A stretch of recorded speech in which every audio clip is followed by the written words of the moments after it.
शेठं अभेपयानं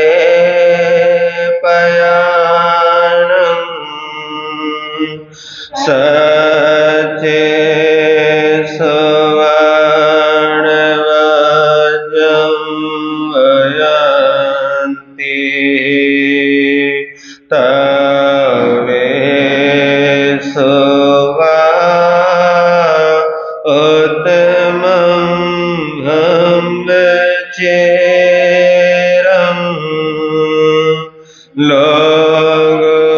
लोकोत्तमे शमने नायपोते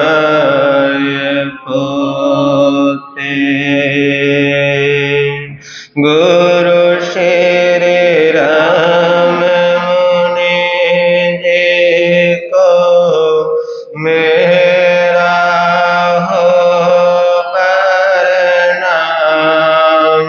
जिनका जग में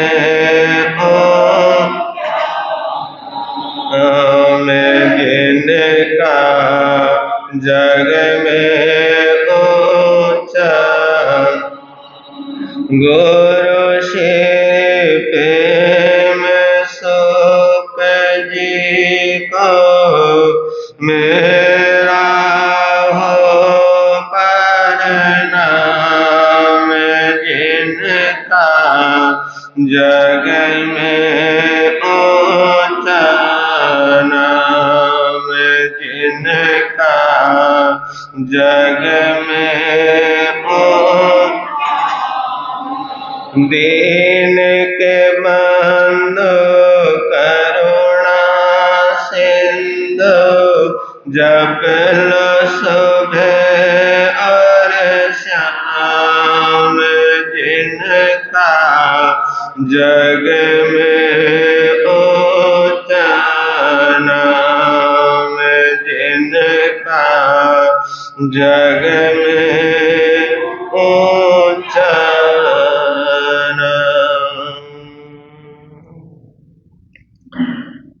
सबसे पहले शासनपति श्रमण भगवान महावीर स्वामी की सदाकाल जय हो विजय हो।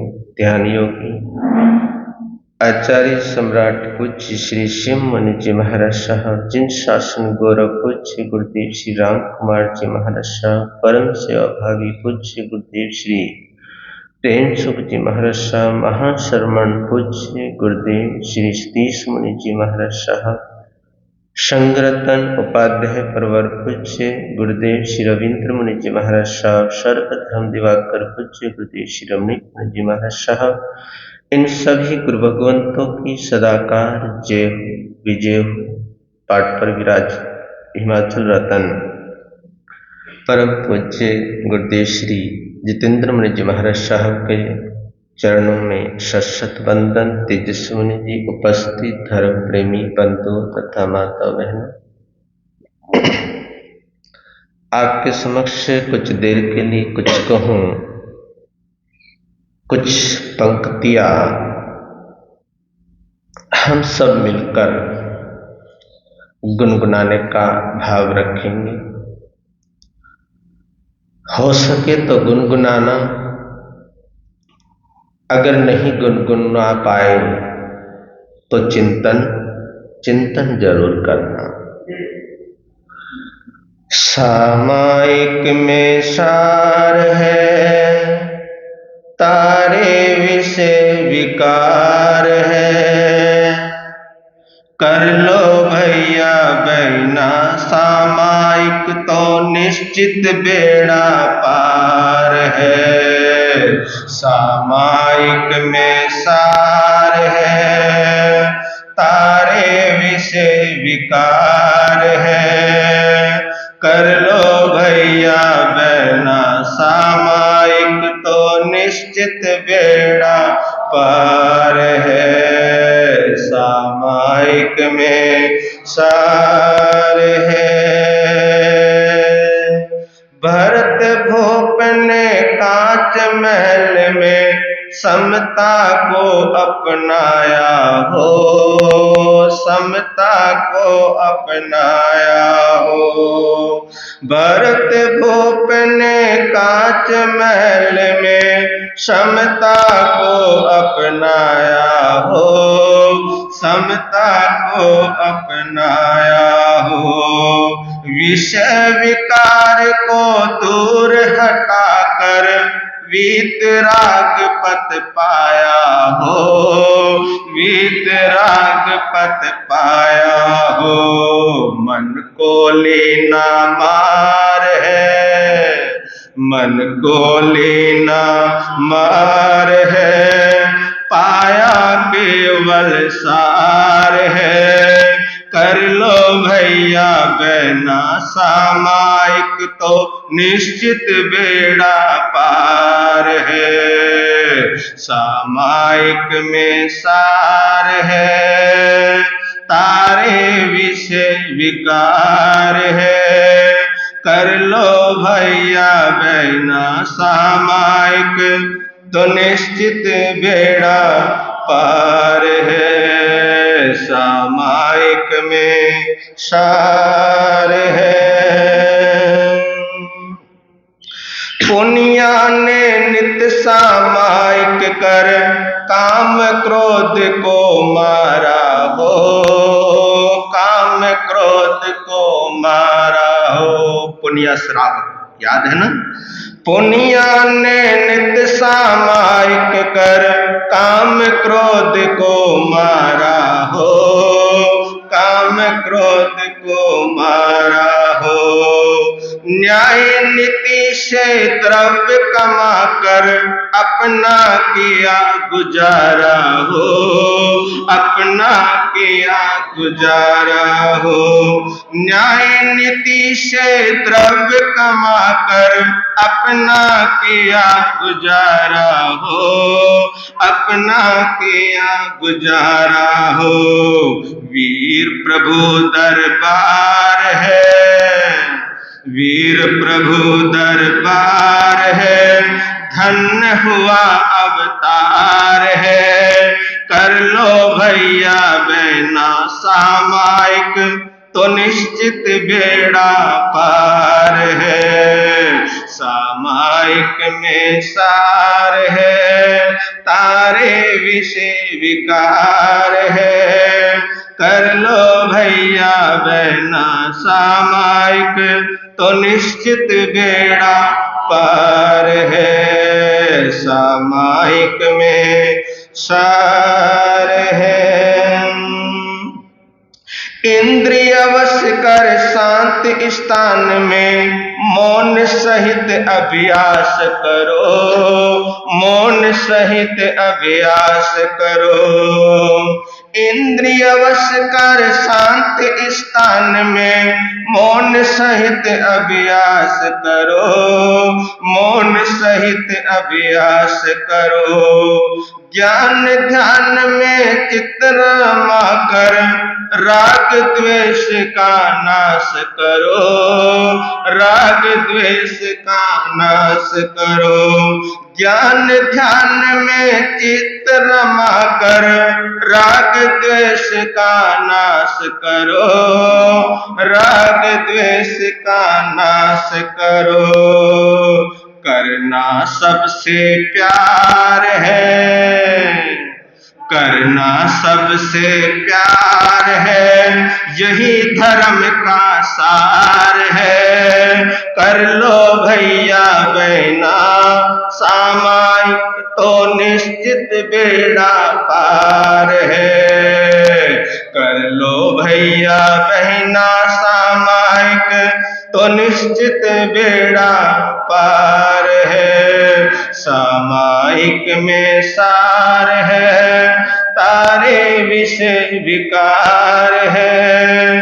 कर लो भैया बहना सामायिक तो निश्चित बेड़ा पार है। सामायिक में सार अंश मात्र भी जो सामायिक अपनाते नर नर नार है, अपनाते नर नार है।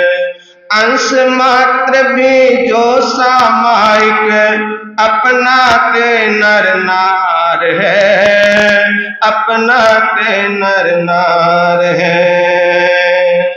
वैर विरोध रहे नहीं जग में, घर घर मंगलाचार है, घर घर मंगलाचार। वैर विरोध रहे नहीं जग में, घर घर में मंगलाचार है, घर घर में मंगलाचार है। गज मुनि का आधार है, याद करो गज सुकुमाल को। गज मुनि का आधार है, सुख शांति का हार है। कर लो भैया बहना सामायिक, तो बेड़ा निश्चित बेड़ा पार है। सामायिक में सार है, तारे विषय विकार है। कर लो भैया बहना सामायिक, तो निश्चित बेड़ा पार है। सामायिक में सार है। सामायिक यानी संभाव की साधना। किसकी साधना? संभाव की साधना। सामायिक से, संभाव से, और ये जो सामायिक है, ये जो संभाव है, ये सामायिक संभाव मोक्ष का मुख्य साधन है। मोक्ष का मुख्य क्या है? साधन है। लेकिन कमाल की बात है, सामायिक करते करते तमाम जिंदगी बीत जाती है, लेकिन फिर भी मन की मैल धुलती नहीं है। मन के अंदर जो राग है, मन के अंदर जो द्वेष है, वो कटता नहीं है। और दोनों ही सामायिक करते हैं। सामायिक साधुओं की भी है और सामायिक किसकी है? श्रावकों की भी है। सामायिक दोनों की ही है। एक की सामायिक जाप नियम की है। श्रावक की सामायिक कौन सी है? जाप नियम मुहूर्त 48 मिनट। एक की सामायिक जाप नियम की है श्रावक की, और संत की सामायिक जाप जीवाए की है। जब तक जीवन है, जब तक संत की क्या है? सामायिक है। लेकिन फिर भी हम सामायिक को समझ नहीं पाते। कमाल की बात है, सामायिक करते जा रहे, लेकिन मन में संभाव है नहीं, मन के अंदर दुर्भाव है। और जब तक हम मन के अंदर दुर्भाव रखेंगे, तब तक हम सामायिक के नजदीक जा ही नहीं सकते, सामायिक के नजदीक हम पहुंच ही नहीं सकते। और जितने भी साधक भूतकाल में हुए, वो मोक्ष गए, वर्तमान में जा रहे हैं और भविष्य में जाएंगे। लेकिन कब जाएंगे?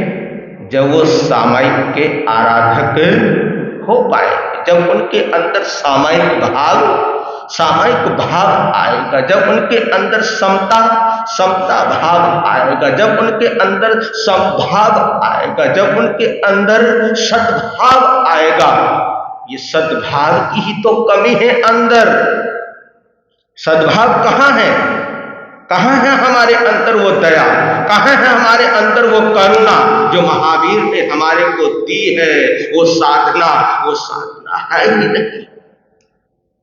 बिदक जाते हैं मिनट में, कुछ थोड़ा सा कुछ हो जाए तो क्या हो जाते हैं?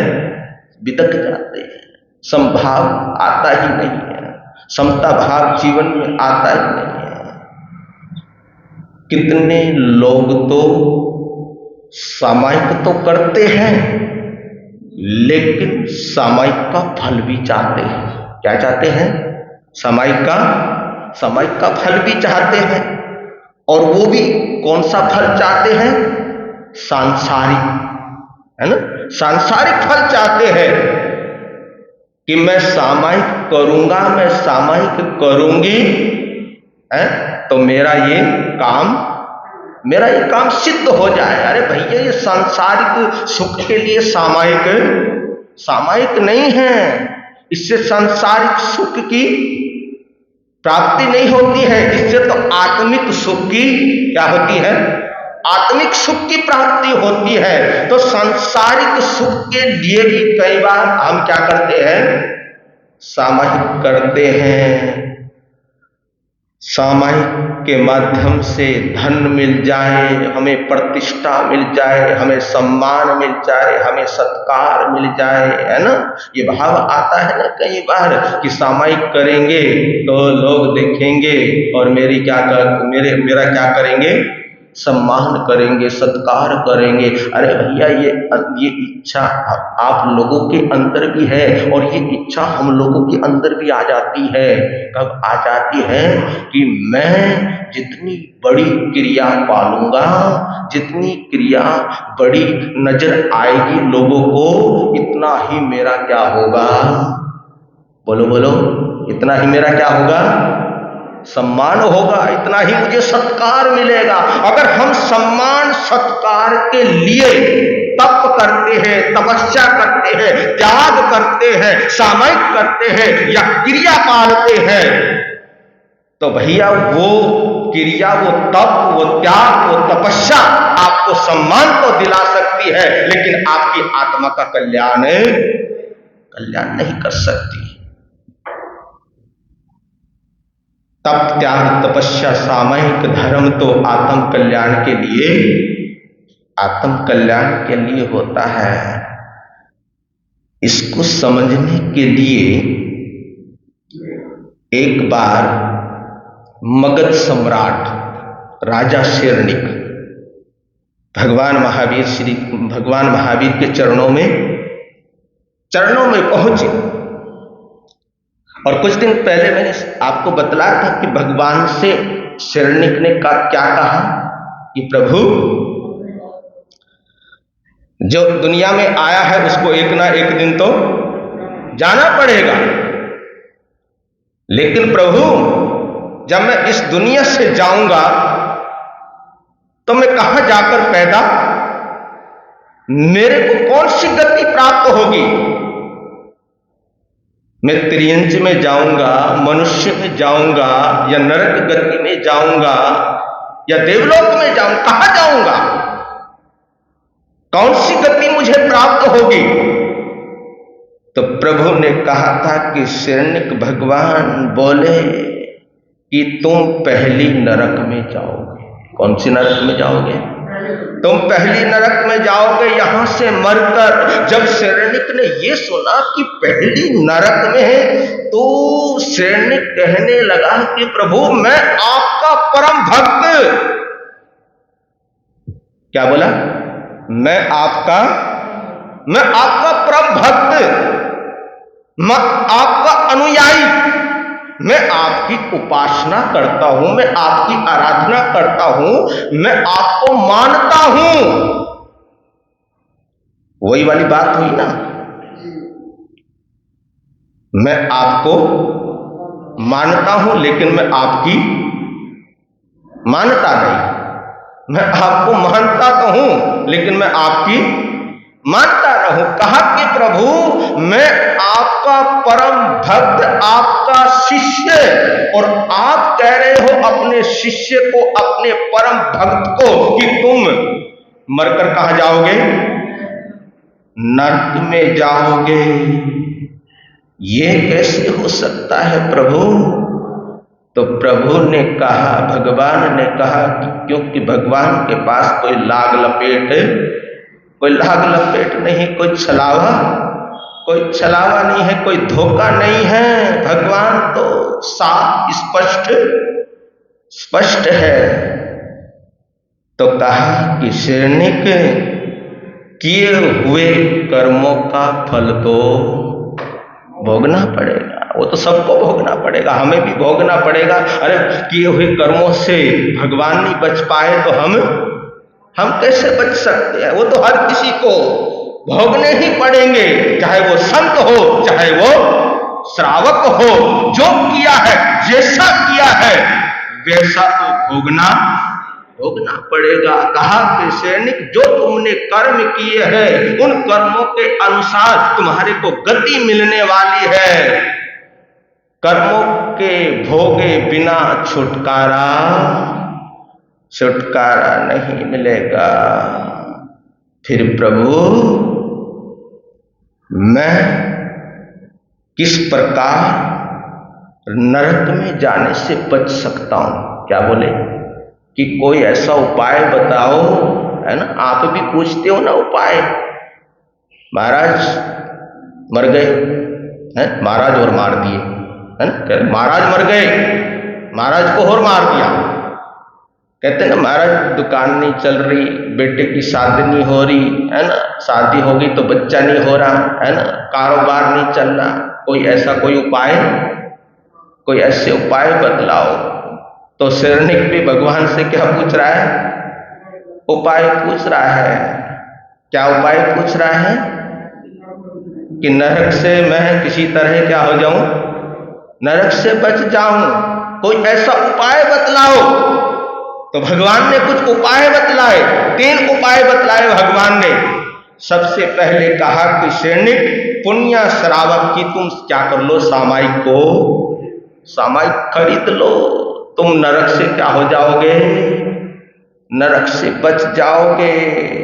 जो कालिया कसाई है, जो हिंसा करता है, जो हर रोज प्रतिदिन 500 झोटों की क्या करता है?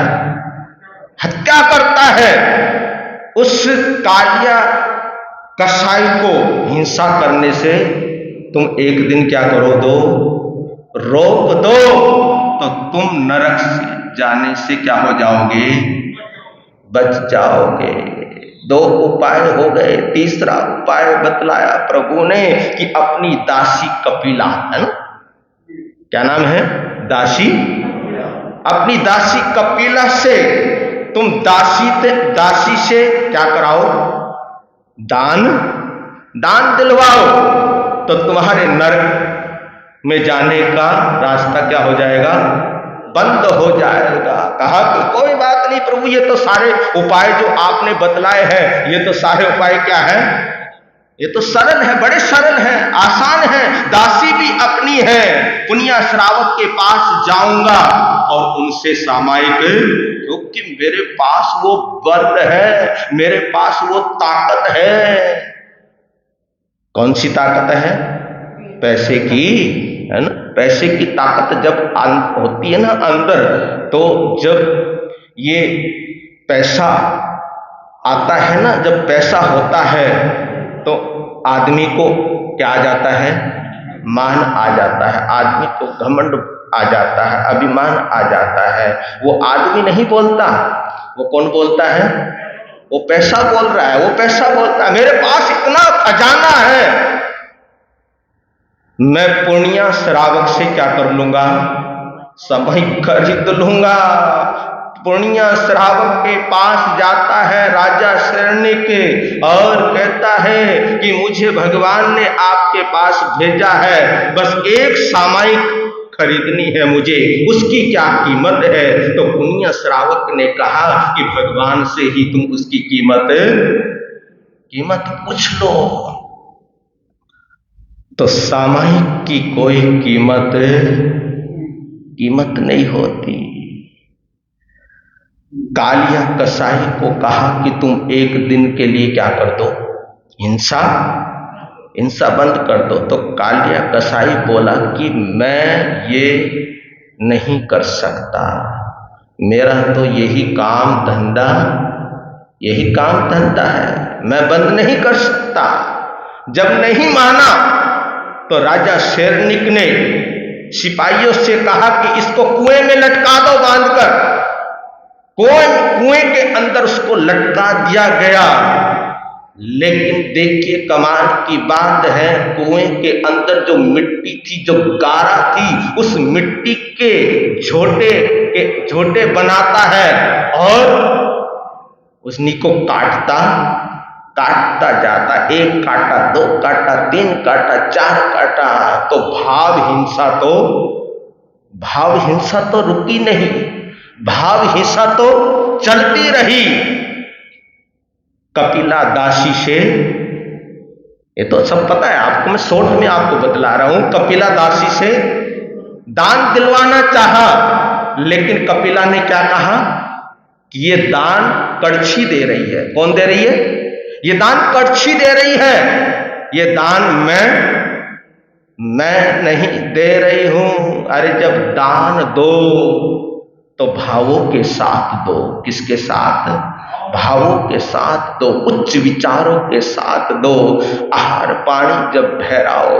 और कहते हैं कि जब हम खाना बनाएं, रसोई में अन्नपूर्णा के अंदर जो खाना हम बनाते हैं, तो खाना भी हमारे को अच्छे भावों के साथ, अच्छे विचारों के साथ बनाना चाहिए। कभी क्रोध में खाना नहीं बनाना चाहिए, क्योंकि क्रोध में खाना तुम बनाओगे तो वो खाना क्या बन जाएगा? विष बन जाएगा। और जब खाना आप प्रेम में बनाओगे, मोहब्बत में बनाओगे, अच्छे भाव अच्छे विचारों से बनाओगे, तो वही खाना औषधि बन जाता है। ऐसे भाव रखो मन के अंदर कि जो मैं बना रही हूं, जो भी खाए वो क्या रहे? वो स्वस्थ रहे। कहा कि ये जो मैं दान कर रही हूं, मैं नहीं कर रही हूं, मेरे हाथ नहीं कर रहे हैं। ये कौन कर रही है? ये राजा की कड़छी कर रही है। तो तीनों उपाय क्या हो गए? निष्फल हो गए। तो सामयिक का मुख्य जो लक्षण है वो है समता भाव। जिस तरह पुण्य का सार, जिस तरह पुष्प जो फूल है, जिस तरह पुष्प का सार सुगंध है ना? फूल के अंदर से क्या आती है? सुगंध आती है, दुर्गंध आती है ना? सुगंध आती है, बड़ी अच्छी सुगंध आती है। कि जिस तरह पुष्प का सार सुगंध है, दूध का सार घृत है, घी। दूध का सार क्या है?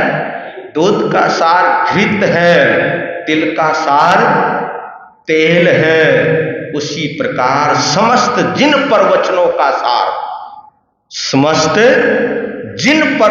का सार अगर कोई सार है तो वो है समता भाव। यदि साधक होते हुए भी समता की उपासना न कर पाए, साधक होते हुए भी अगर हम समता की उपासना, आराधना, साधना न कर पाए तो फिर कुछ भी नहीं किया।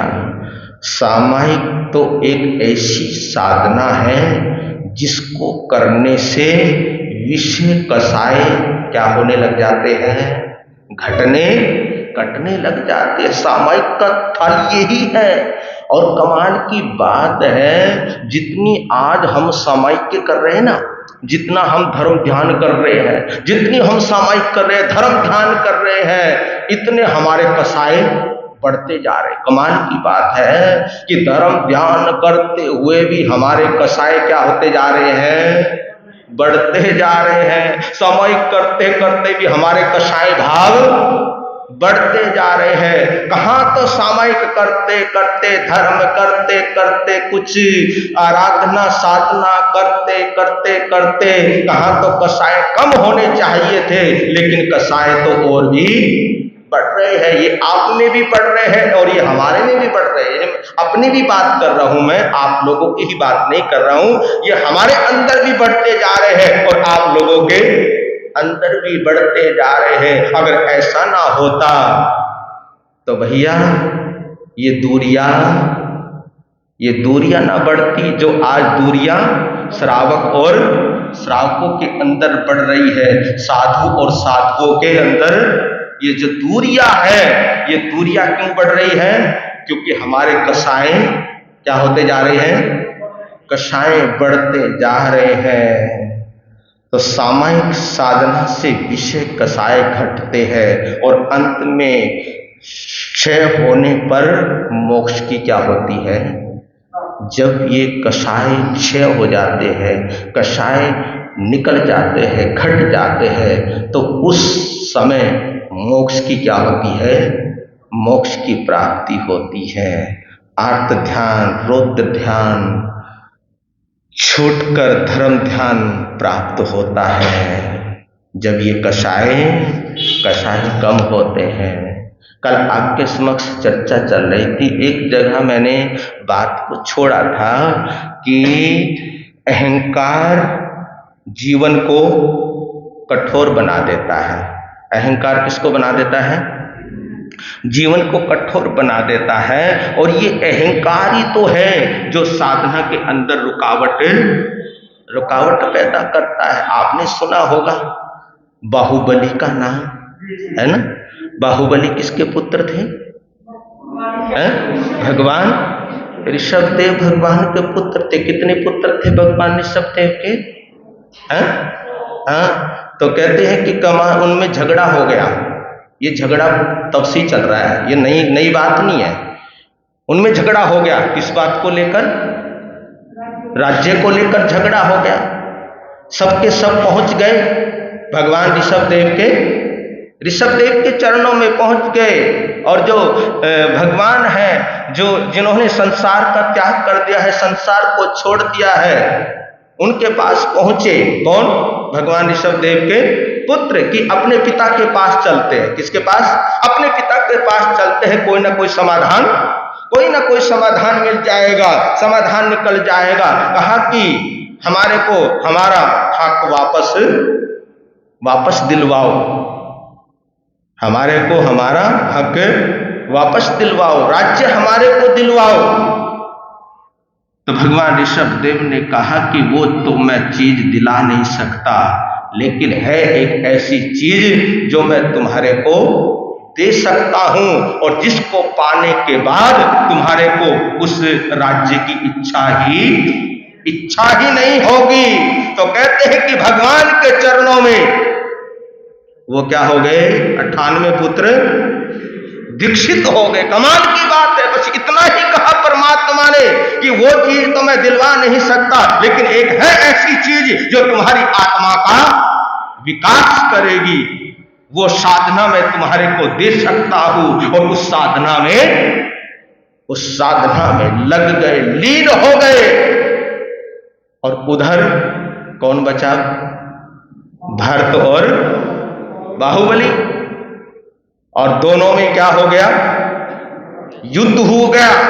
किसको लेकर? राज्य को लेकर युद्ध हो गया, उस चीज को लेकर युद्ध हो गया। ना तो भैया भरत ने उसको साथ में ले जाना था, और ना ही बाहुबली ने साथ में ले जाना था। क्यों जी यमुनानगर वालों, आप लेके जाओगे साथ में? ये दुकान, ये महल, ये मकान, है ना, ये धन, ये दौलत लेके जाओगे कुछ साथ में? तो उस चीज के लिए लड़ते हैं हम, जो साथ नहीं जाती, जो साथ नहीं जाएगी, उस चीज के लिए हम एक दूसरे से लड़ना झगड़ना, भाई आपस में क्या करने लग जाते हैं?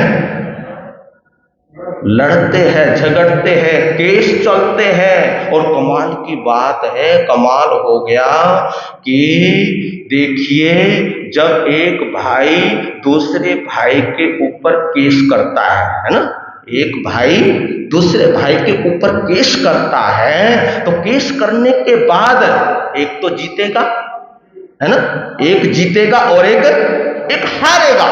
और जो जीत जाता है, जीतने के बाद वो रामायण का पाठ रखता है। किसका पाठ रखता है? वो रामायण का पाठ रखता है जीतने के बाद। और रामायण में क्या शिक्षा है? क्या शिक्षा है रामायण में?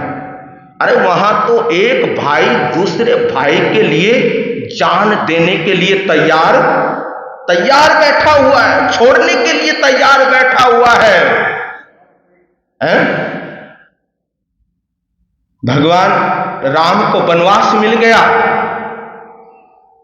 और राज्य किसको? हैं? भरत को। लेकिन भरत उस गद्दी पर नहीं बैठा कि अगर मेरे राम नहीं है, अगर मेरे राम नहीं बैठेंगे तो मैं भी इस गद्दी पर नहीं बैठूंगा। वहां तो छोड़ने की शिक्षा है। क्या है वहां पे? वहां पे तो त्याग की शिक्षा है, छोड़ने की शिक्षा है। लेकिन एक भाई केस जीतकर रामायण का पाठ बिठाता है। और जो जिन धर्म को मानता है, वो जो जिन धर्म का उपासक है, जो अपने को जैन कहता है, वो केस करके अपने भाई के ऊपर, संत समाज के ऊपर केस करके जब वो केस जीतता है तो महामंत्र नवकार का क्या करता है? वो पाठ बिठाता है। और नमकार मंत्र में क्या शिक्षा है? क्या शिक्षा है? नमकार मंत्र में तो झुकने की शिक्षा दी है। क्या? झुकने की, नमने की शिक्षा दी है कि तुम नम जाओ, झुक जाओ। लेकिन नमकार मंत्र पढ़ते पढ़ते फिर भी हमारे अंदर क्या रहती है? अकड़ रहती है। लेकिन ये अकड़ किसी की नहीं रही। ये अकड़ सब क्या हो जाती है? एक ना एक दिन खत्म हो जाती है। तो भरत और बाहुबली में दोनों में क्या हो गया? युद्ध हो गया। राज्य को लेकर युद्ध हो गया। और दृष्टि युद्ध, कई प्रकार के युद्ध हुए। मल युद्ध, दृष्टि युग, मुष्टि युग, है ना, मुष्टि युग। तो कहते हैं कि जैसे ही मुष्टि युद्ध हुआ तो प्रहार किया। किसने? भरत ने प्रहार किया। किसके ऊपर? बाहुबली जी के ऊपर प्रहार किया। और जैसे ही मुष्टि युद्ध किया, प्रहार किया मुष्टि का, तो कहते हैं कि बाहुबली यहां तक जमीन में धंस गए। इतना बल भरत के पास। अब बारी किसकी आई? बाहुबली की बारी आई। तो जब बारी आती है बाहुबली की, जैसे ही बाहुबली हाथ उठाते हैं, क्योंकि बाहुबली के पास इतना दम था, इतनी ताकत थी। और वो ताकत उनके पास कहां से आई थी पता है आपको? है? हाँ, पूर्व जन्म में सेवा की थी, संत की सेवा। वहां से उनको वो ताकत आई थी, मिली थी।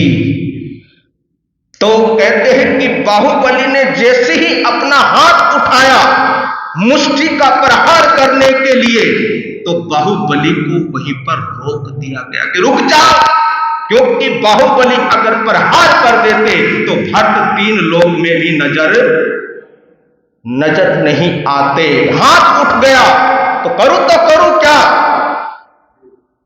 वो हाथ सोचने लगे कि हाथ तो भैया अब उठ गया, हाथ तो उठ गया, चलो अभी समय तो हो गया है। अच्छा, केस लॉन्च करा दो, बड़ी जल्दी है। केस लॉन्च क्या है प्रधान जी? केस लॉन्च कराओ जी। तो हाथ उठा तो सोचने लगे तो करूं क्या। तो वो हाथ भरत के ऊपर न जाकर वो हाथ अपने सिर के ऊपर चला गया और सिर के ऊपर जैसे ही पहुंचा तो पंच मुष्टि केस लुंचन किया और केस लुंचन कर सीधे जंगल में चले गए, साधना में लग गए। इतनी कठोर साधना, इतनी कठोर क्रिया। 1 साल हो गया साधना करते करते और कहते हैं कि वो ऐसे खड़े हो गए जैसे ये स्तंभ, ये जो खंबा है ना, ये जो स्तंभ है, ऐसे खड़े हो गए, हिले नहीं डुले नहीं। और वो भी एक अंगूठे पर। किस पर? आप एक पैर पे कितनी देर तक खड़े हो सकते हो? डगमगाने लग जाओगे, कीर्तन करने लग जाओगे। और बाहुबली एक अंगूठे पर खड़े हुए साधना में, कोई हिलन नहीं, कोई डुलन नहीं। और कहते हैं कि पक्षियों ने कान में घोंसले बना लिए कि कोई स्तंभ खड़ा है, कोई खंबा खड़ा हुआ है। ये सोचकर पक्षियों ने क्या बना लिए? घोंसले बना लिए। बेलें चढ़ गई, मिट्टी चढ़ गई, लेकिन हिले डुले नहीं। क्या साधना में कोई कमी नहीं, साधना में कोई कमी नहीं भैया। इससे पता